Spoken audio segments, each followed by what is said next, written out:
Se tem uma coisa que eu me orgulho neste país, e não baixa a cabeça para ninguém, é que não tem nesse país uma viva alma mais honesta do que eu.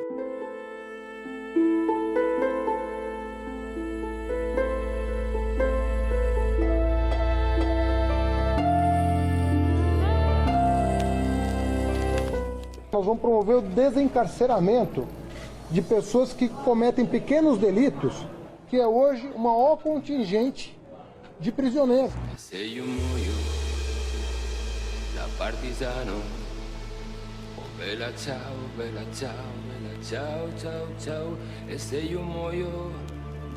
Por exemplo, sou a favor do assalto.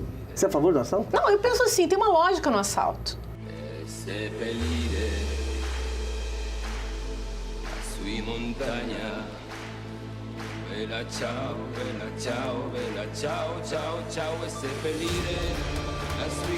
Eu já trabalhava a demonização da figura do, entre aspas, traficante, que eu chamo de comerciante varejista de drogas, né?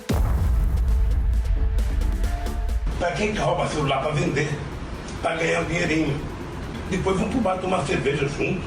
Eu roubo, mas eu não peço propina em Furnas.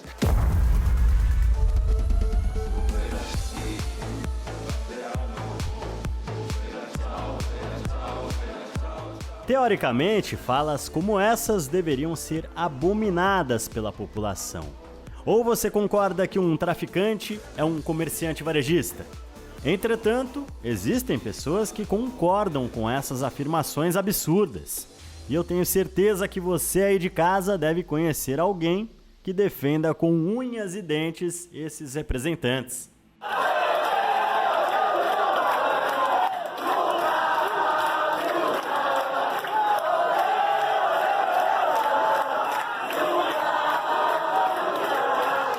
Eu não recebo dinheiro de corrupção. Aliás, falam que eu sou uma pessoa dura. Eu não sou uma pessoa dura, não. Eu sou honesta, é diferente. Mas essa questão não é de hoje. Podemos voltar na história e lembrar que ditadores como Adolf Hitler e Stalin eram reverenciados pelas populações soviéticas e alemãs voluntariamente. Entretanto, milhares de pessoas morreram por conta da guerra ou pela má administração. Na China, país comunista, por onde se anda se encontram estátuas e templos em admiração a Mao Tse-tung, fundador do Partido Comunista e responsável pela morte de milhares de chineses que morreram de fome por conta da guerra socialista. Na América Latina, Fidel Castro e Che Guevara são lembrados pela quebra do vínculo de Cuba com os Estados Unidos e a implantação do comunismo, mesmo que para isso o país tenha se tornado uma nação pobre e desatualizada. Até no Brasil é comum encontrarmos indivíduos que orgulhosamente estampam a figura de Che em camisas, adesivos, posts, entre outros. Aliás, o guerrilheiro no governo do presidente Jânio Quadros ganhou a maior honraria que um cidadão brasileiro poderia receber: a Ordem do Cruzeiro do Sul. Em 1961, o presidente do Brasil, Jânio Quadros, condecorou o guerrilheiro cubano Che Guevara com a Ordem do Cruzeiro do Sul, sem imaginar que 4 meses antes o Partido Comunista Brasileiro acertara com Fidel Castro o envio de jovens brasileiros para o treinamento de guerrilha em Cuba, com a finalidade de preparar quadros revolucionários que desencadeariam a luta armada no Brasil. É esse cara, o Che Guevara, que muitos de nossos jovens hoje estão sendo alimentados por essa teoria de que ele era o revolucionário e libertador, mas era um assassino de crianças, um assassino de homossexuais, e muito me admiram de alguns líderes hoje que se dizem revolucionários também, da esquerda, que tem seu quadro nos seus gabinetes. Mas será que idolatrar essas figuras controversas tem alguma explicação lógica? Qual é o perfil dessas pessoas? Cada vez mais, nós vemos na política, em grande número de países, uma polarização em que as pessoas vão se tornando mais fanáticas, mais extremistas nas suas posições. Frequentemente, aquilo que seria de esquerda, de direita, outras posições, é que esses eleitores, seja de direita ou de esquerda, quando eles se situam nos extremos, nos polos radicalizados, eles têm 4 características que chamam muita atenção. A primeira é o dogmatismo, então só existe a minha verdade. Tudo que está fora do meu dogma, né, está errado, e meu dogma, né, como já diz a palavra, ele é a verdade.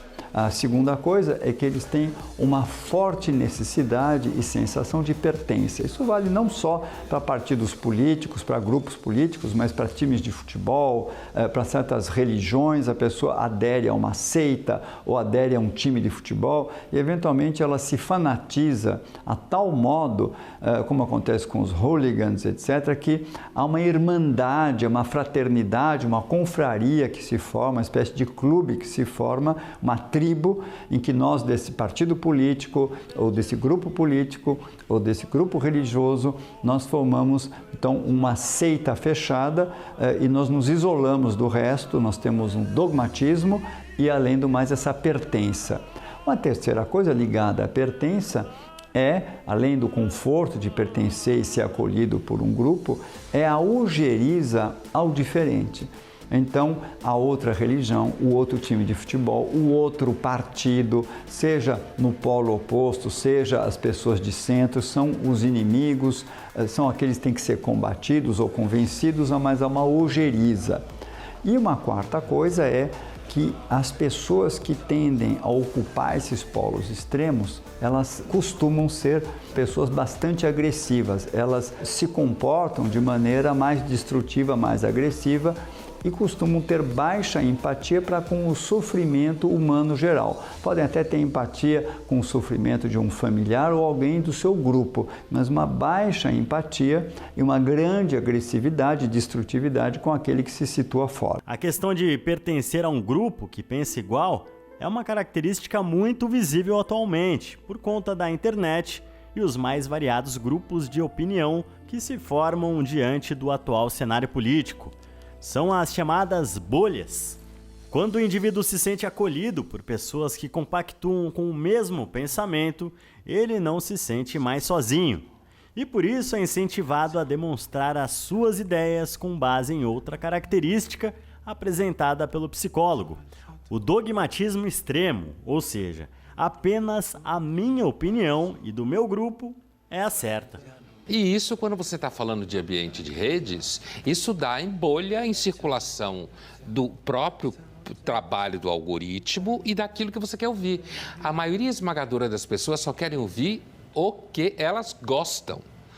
A gente pode dizer que seria ideal que fosse o contrário, mas a ideia, por exemplo, de que pessoas abertamente discutem política, você pode até imaginar que profissionais que lidam com isso sejam intelectuais, jornalistas e tal, mas a maioria esmagadora discute política não é para mudar de opinião, é para convencer o outro da sua opinião.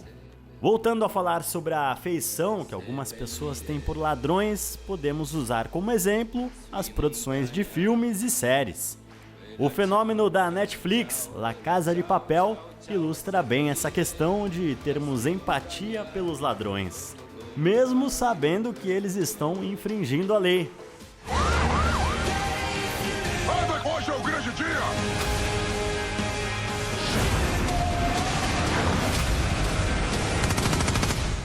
O enredo da série nos envolve com os personagens, fazendo-nos acreditar que eles são pessoas como nós, que amam, que cuidam, que trabalham, que pensam, que agem como uma família, mesmo que sejam criminosos.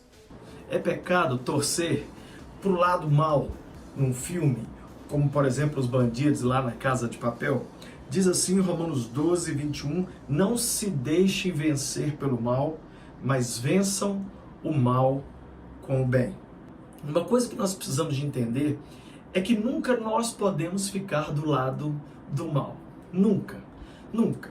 Mas, quando a gente entra ali, diante da TV, diante do computador, vai num cinema para ver um filme e ver uma coisa hipotética, uma coisa que não é real, uma história que a gente sabe que não tem a ver com a realidade, a gente tem uma liberdade para poder se divertir ali naquele momento. Só que existem dois grupos de pessoas, preste atenção. Tem pessoas que conseguem separar a realidade da mentira. Tem pessoas que conseguem separar e falar assim, não, isso aqui é só um filme do Batman, isso aqui é só o desenho da Frozen, isso aqui é só Casa de Papel, isso aqui não é real. Então, não sendo real, você senta ali e se diverte. Uma hora você vê o mal ganhando, aí você fala assim, é isso mesmo. Aí outra hora você vê o cara do bem vencendo, você fala, é isso mesmo. Você está ali para se divertir. Então, você só quer uma diversão, um entretenimento, mas você sabe que aquilo ali não é verdade, não é real. Distinguir ficção da realidade é importante para termos o senso de fazermos escolhas corretas. Não se deixar levar pela emoção ou por palavras bonitas. Ladrão é ladrão, não importa qual seja a sua motivação. Se ele está contra a lei, ele está fazendo o mal. E nós não podemos deixar o mal prevalecer. Bella ciao, bella ciao, ciao, ciao e seppellire la sua montagna sotto l'ombra di un bel fiore.